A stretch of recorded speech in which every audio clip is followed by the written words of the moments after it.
The second category of error correction code is the block error correction code. And this category can be divided further into two subcategories, which are the binary codes and non-binary block codes.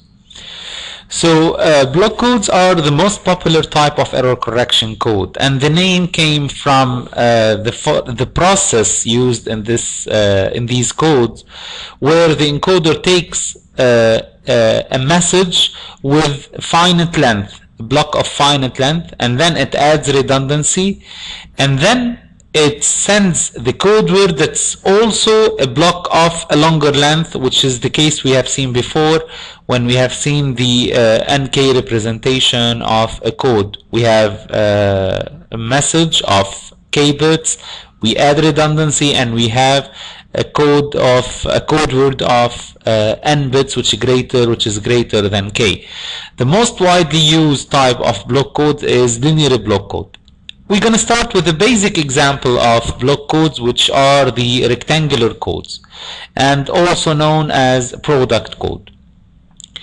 This is an example of a rectangular code, and as you can see, we have this block message, which is 7 times 5 message bits. And then we add the redundancy, which is seen in the blue region. So how it works, it uses the parity check bits, and we're going to see the detail a little bit. These parity check bits vertically and horizontally will serve to determine the occurrence of 1-bit error in the code word. So let's take an example. So let's consider this block message, which is 3 times 4. We can use also the matrix terminology, 4 times 3, there is no problem. So you can see that each bit in the blue region is the parity check bit of the corresponding line or column. So for instance, the one here is the even parity check of 1 0 0. In 1 0 0, the number of ones is 1, which is odd, so we need to add another 1 to have an even parity check.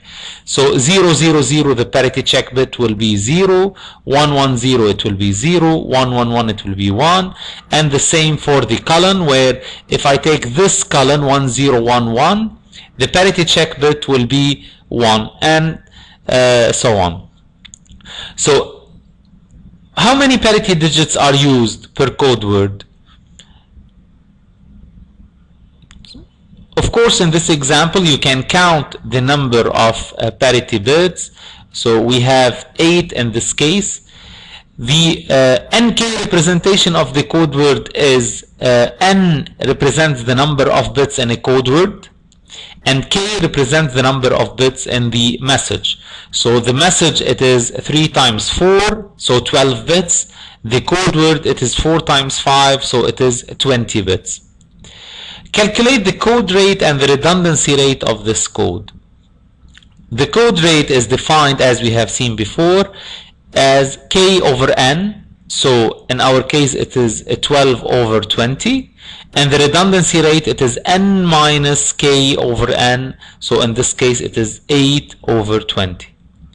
The final question in this activity is that, assuming that no more than 1 digit is in error, how many different errors can be corrected using this code? So what are the different positions where the error can occur and where this code can detect? So if you have any bit in error in these 20 bits, this code can detect these errors. Let's see how it works. It works as follows. Suppose that this bit is set to 1 during the transmission. So it is initially set to 0, and during the transmission it is set to 1. If the receiver receives, so let's put this as 1, and the receiver receives this code which contains an error. So the receiver will do the parity check. So this parity check is okay. This parity check is there is a mistake because 1000 there is no even parity check. So in this parity check it is okay. This parity check is okay. Regarding this column we will have 5 ones, so it is odd. So it's incorrect, correct, correct, and correct. To find the position of the error, I go across the line and column where the error has been found, and I can see that the mistake is there. So if this bit is 1, I have to correct it to 0 or vice versa. So these are the answers of the activity we have seen. So rectangular codes are very simple, however they are not efficient. We are adding 8 parity digits or 8 parity check bits in order to correct 1 bit error in 20 different positions. So let's compare this code with Hamming codes, where if I have m parity digits, I can correct 1 bit error in 2 to the power m minus 1. So the 8 parity digits in the rectangular code serves to correct 20 different positions of the error, while in the Hamming codes 8 parity digits can correct an error bit in 255 digits. So the rectangular code are not efficient. So Hamming code can correct 1 error per block, 1 bit error per block, and in this case the parity check digits are applied to groups of message digits. How it works, it is done by the calculation of the syndrome, which is a number that represents the results of the check. If the syndrome is 0, so there is no error, and if it is not 0, the value of the syndrome indicates the position of the error. So let's consider the following example. I will consider a Hamming code which is we will be using, which is a 7-4 Hamming code. 7-4 means that I have a message of 4 bits and the code word is 7 bits. So let's consider 2 examples. The first one where we are going to generate the code word from a message. So I will consider a message of 4 bits and calculate the code word. And the second case, I will take a code word, supposing that there is a mistake, and show how Hamming code can find if there is an error, and in case there is an error, where is the error. So the first example is using how Hamming code generates the code words from the message. Let's consider a message which is 1101. And as we said before, it is a 7-4. So I will generate a code word of 7 digits. So these are positions 1, 2, 3.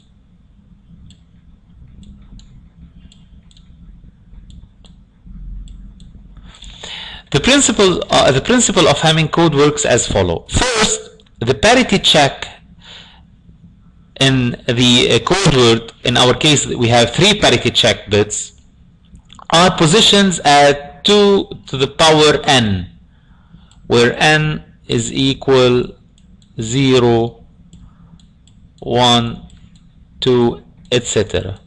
So 2 to the power 0, it is 1. 2 to the power 1, it is 2. So these positions are reserved for parity check. 2 to the power 2, it is 4.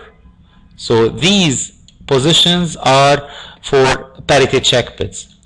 And the remaining 4 bits are for the message. So the message is 1101. I will fill these.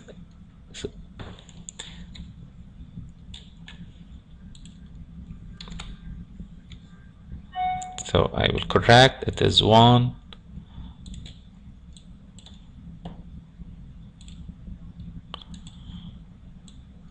1, 0, 1. So how to calculate these parity check bit? These parity check are the parity check for blocks of 4 bits.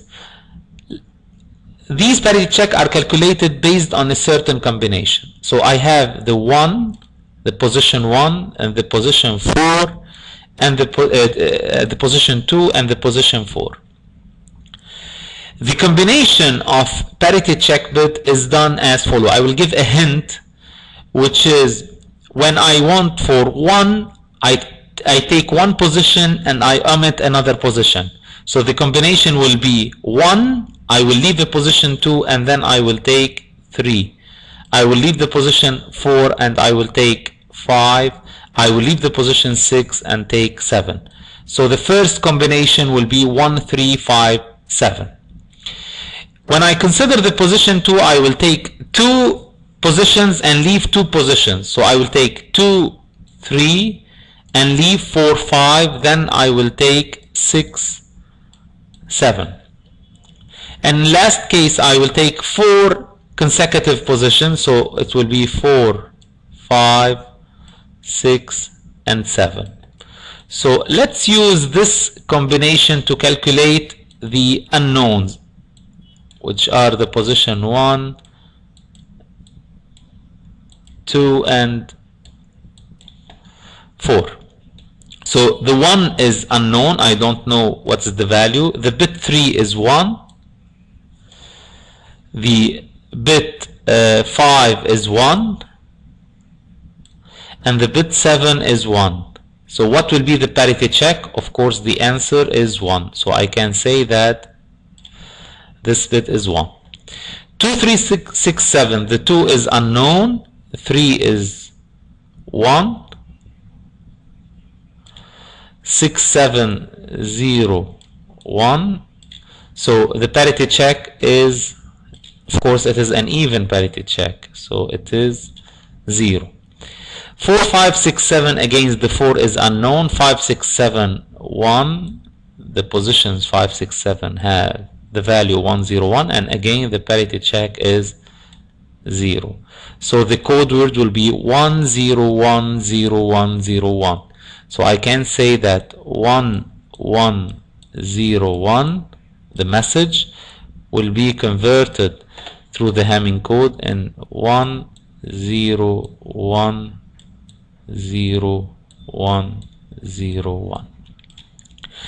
So this is the code word. Suppose that during the transmission, let's take an example that the bit number 6 is in error during the transmission. So instead of having the value 0, it will arrive with the value 1. So the receiver will receive 1, 0, 1, 0, 1, 1, 1. So this value is the code word received by the receiver. The receiver will take this value and will use the same combination we have seen here to calculate the syndrome. So we will write again the same combination.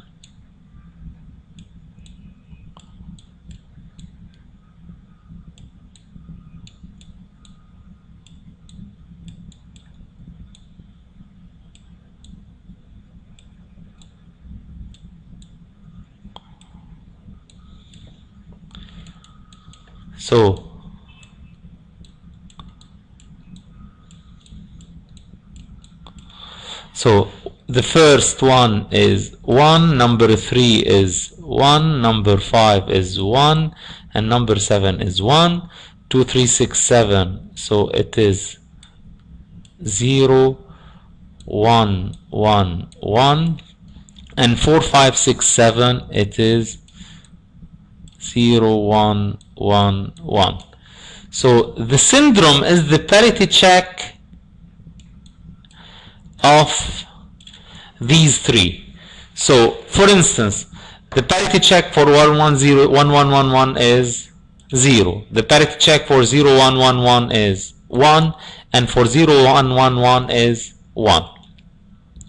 So if there is no errors in the bits, the parity check should be 0, 0, 0, and the syndrome will thus be 0. We read the syndrome starting from the last calculated parity check to the first one. So we read it 1, 1, 0. So the syndrome is equal 1, 1, 0. And as I said before, if there is no error, the 3 bits will be zeros and the syndrome thus will be 0, 0, 0, which is 0. And as we said before, there is no error. So the value of the syndrome is in base 2. It is in binary. If we convert it to base 10, and you can do it, so it is 2 to the power 1, 2 to the power 2, it will be 6. And thus the 6th possession is in error, and we have to change it into 0. So this is how the Hamming code operates in encoding and in decoding. The error codes we have seen that calculates or that identifies, detects the error occurrence in 1 bits are not sufficient, because usually the error does not come in 1 bit only, but usually they come in burst. So when they come together, a number of bits will be affected, a sequence of bits will be affected. So an additional mechanism can be used to allow these error correction code to operate even though the errors come in burst. So this is what we call the interleaving, which is one of the mechanisms, and it works after the coding process and before the decoding process, and we're going to see how it works. So let's consider this encoder or the sender that used the 7-4 Hamming code, and a sequence of code words are generated which are of 7 bits. So these code words, before being sent to the receiver, will be interleaved, and let's see how it's done. We put each code word in one line of a matrix, and instead of reading the values by line, we will read them by column, thus taking the first bit of the first code word, then the first bit of the second code word, then the first bit of the third code word, and so on. So I'm not sending all the bits of a certain code word sequentially, but I'm mixing in a clear manner the bits of the different code words, so that if the error comes in burst, which is in this example of 4 bits error, each bit of these erroneous bits will belong to 1 code word, and the Hamming code can detect and correct 1 bit error. While if I would have sent all these bits sequentially, and let's say 4 bits in error occurred, so we will have 2 in this code word and 2 in this code word, and the Hamming code cannot correct or detect such errors in general. So this is very good. However, we should take into consideration that we are adding a process, which is the interleaving before sending and de-interleaving before decoding. So after the coding, we are adding the interleaving, and before the decoding, we are adding the de-interleaving.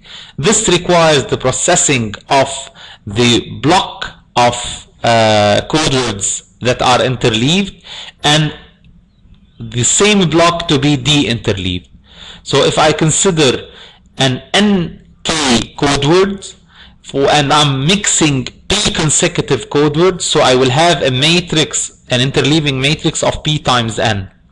This matrix will be processed twice, one at the interleaving phase and one at the de-interleaving phase, and thus the delay will be 2 times P times N bits processing. So I'm processing 2 times Pn bits.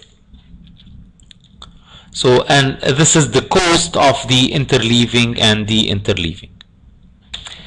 An important concept which is important to understand, which is the idea of perfect code.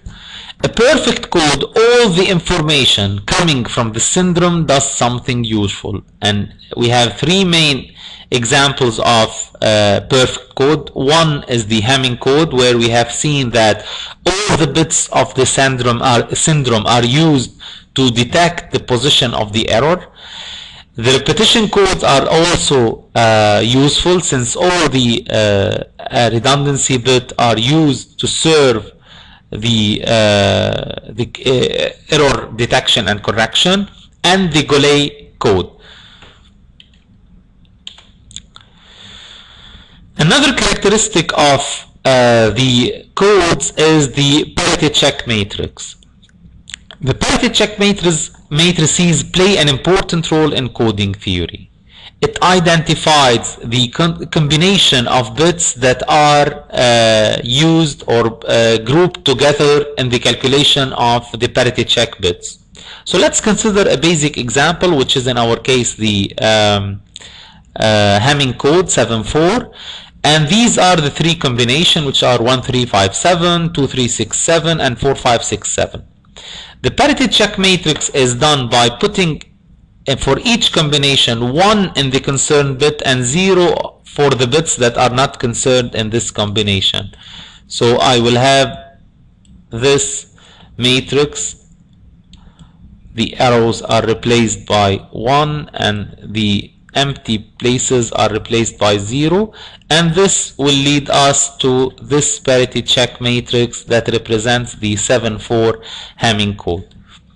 The Parity Check matrix has the number of columns equal to the number of bits in the code word, which is n, and the number of rows that represents the number of Parity Check bits or redundant bits. So it will be n minus k, we called m. Starting from the concept of Parity Check matrices or Parity Check matrix, we are going to address a very important category of codes, which is the low density Parity Check codes. So low density Parity Check codes are block codes, but that are based on Parity Check. They are very similar to the block codes we have seen before, such as Hamming code or rectangular codes, but they have a very specific characteristic regarding the density of ones in the Parity Check matrix.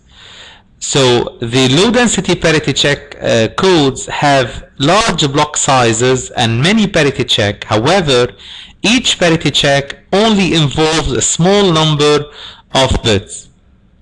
So the low density comes from the density of ones in the matrix. As an example, let's say that for the WiMAX LDPC code, the matrix has 2304 columns and 768 rows. In that case, each Parity Check bit is only involved in less than 11 bits. So each row is each Parity Check has only less than 11 bits. So in each row, which is 2304 bits, we have maximum 11 ones, and the rest is 0. So how to work with the LDPC code? As we said before, the Parity Check matrix indicates in each row the number of bits involved in each Parity Check. So how to calculate the code word? We put all the message bits, we set them, and then we apply each Parity Check to calculate the Parity Check bit for each line of the Parity Check matrix. So encoding is straightforward, however decoding is much more complicated. So we said that each bit contributes to several Parity Check, even though the number of Parity Checks is limited. So these Parity Check bits are indicated in the Parity Check matrix. If the bit is not in error, all these checks will pass. But in the decoding, we don't have a clear state, which is a bit is either 0 or 1, a sharp decision. And let's see how it works. So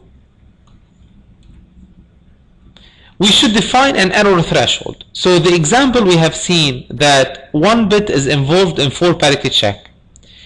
In each iteration, I consider each bit in the code word, and I look for the parity checks where this bit is involved. In this example, we are talking about 4 parity checks. If these 4 parity checks are correct, I will consider that the bit is correct. If 3 of them are correct and 1 is incorrect, I will still consider that this bit is correct and that the error came from another bit. If 1 parity check succeeded and 3 parity check fails, I will consider that the bit is in error and I will correct it in the next iteration. If 2 of them are correct and 2 are incorrect, I will consider that this bit is correct and I will not change it in the next iteration. So as I said, it is a matter of iterations, and this flowchart explains how it works. I do all the parity check. If all the parity checks are correct, so I end the decoding and the code word is correct, and I extract the message from this code word. If not all the parity checks are correct, I will go for each code word bit and check if the number of correct parity checks is greater than the threshold. If yes, I will continue to the next bit. If no, I will correct the bit and continue to the next code word bit.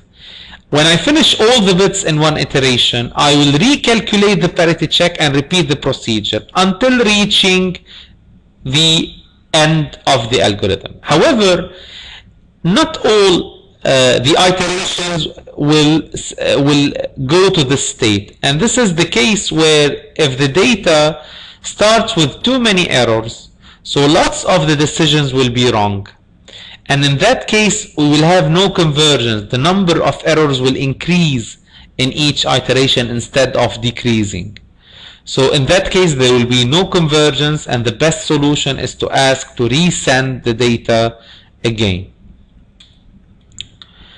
Another aspect that is used in addition to the code error detection and error correction codes, which is the hard and soft decision. When I say hard decision, means that at each stage the decision if a bit is just 1 or 0. So this is what we called previously the sharp decision. The soft decision, I'm giving a kind of measure of degree of confidence in the output. So I can say this bit is correct with high confidence level or very little confidence. So this can be used at the start when I receive the signal corresponding to this bit. If the signal is very high, above the threshold with a significant amount, I can say that this is a 1 with a high confidence. While if it is just above the threshold, I can say this is a 1 but with low confidence. So such type of decisions leads us to soft decision decoding or hard decision decoding, and it is integrated in the decoding process. So now we're going to move to the second subcategory of the block codes, which is non-binary code. And when I say non-binary, I'm not working in the base of 2, the binary base. I'm working in a base that is higher, that can be the base 10 or other base. So I'm not dealing with each bit as a unit. So let's consider one example, which is an error detection code, which is the EAN-13 code. This is used in the product bar codes. As its name indicates, EAN-13, it has 12 identification digits and 1 single check digit. So I will explain how the EAN-13 code works through an example. So these are the steps, but I will explain them in the next slide. So the 12 digits are listed here, and I want to calculate the 13th digit. So the first thing I have to do is to number the position of each of the 12 digits. So I will number them 1, 2, 3 to 12. The first step is to add the digits at odd positions, and be careful, I'm not adding the odd digits, I'm adding the digits at odd positions. So the odd positions are 1, 3, 5, 7, 9, 11. So the digits at these positions are 9 plus 8 plus 5 plus 1 plus 2 plus 5, so which is 30. Then I will add the digits at even position. The even positions are 2, 4, 6, 8, 10, 12. So the digits at these positions are 7 plus 0 plus 2 plus 4 plus 5 plus 7, which is 25. So if I call this value O for odd and this value E for even, the next step, so this is the first step, this is the second step, and the third step is multiplying the E value by 3 and adding it to O. So I'm calculating O plus 3E. So in my case, the O is 30 plus 3 times 25, 75, so the result is 105. The fourth step is to take the modulo 10 of the result. So 105 modulo 10 is the remainder by the division of by 10, so which is 5. If the value I have here, this remainder is equal to 0, the 13th digit will be 0. If it is different than 0, the 13th digit is the result 10 minus this value. So it is 5. So the 13th digit is 10 minus 5, which is 5. If it was 3, it will be 10 minus 3, 7. If it is 9, it will be 10 minus 9, 1. So the EAN-13 code is the following in this example. So how to do the error checking? What we have done is to calculate the code. It is encoding. So how to do the error checking? And again, I'm saying this is an error detection code. It is not an error correction code. The first method is to remove the check digit, which is the 13th digit, and do the recalculation of the 13th digit based on the 12th digit. If the values match, so the code is correct. Otherwise, it is incorrect.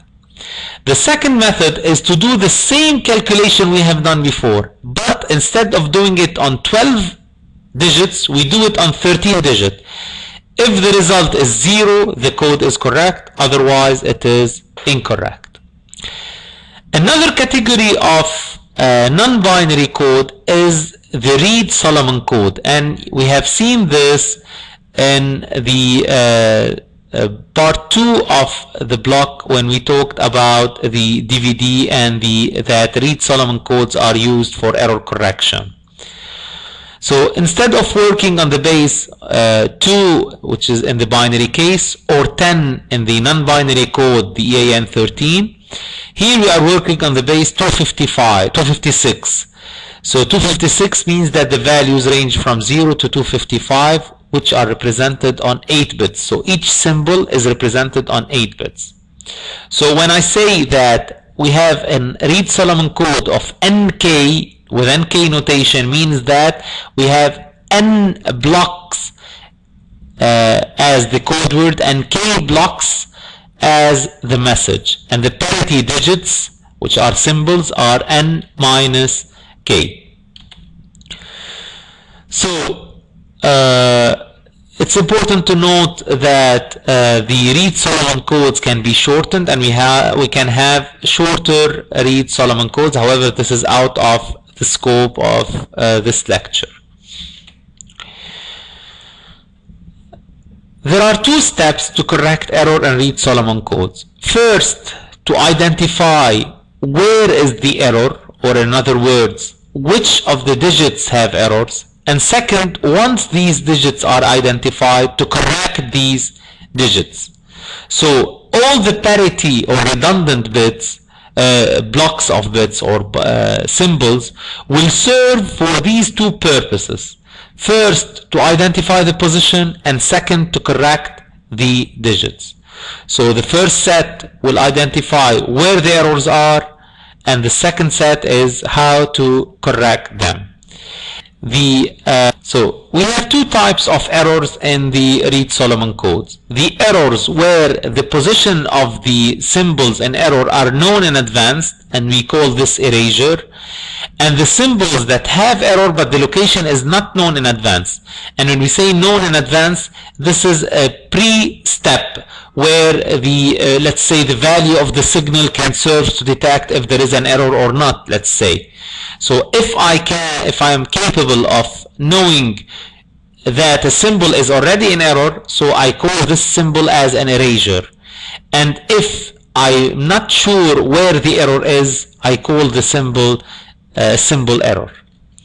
So an NK Reed-Solomon code can correct up to n minus k over 2 symbol errors, and this is justified because the n minus k redundant symbols will serve to find the position of the error and to correct the detected error. While if all the errors are erasures, so I know the position, all the redundant bit will serve to correct these errors, and this is why I can correct more erasures than symbol errors. If I want to do a mixture of two, I can use this formula that 2 times p, where p represents the symbol errors, plus r erasures is still less than n minus k.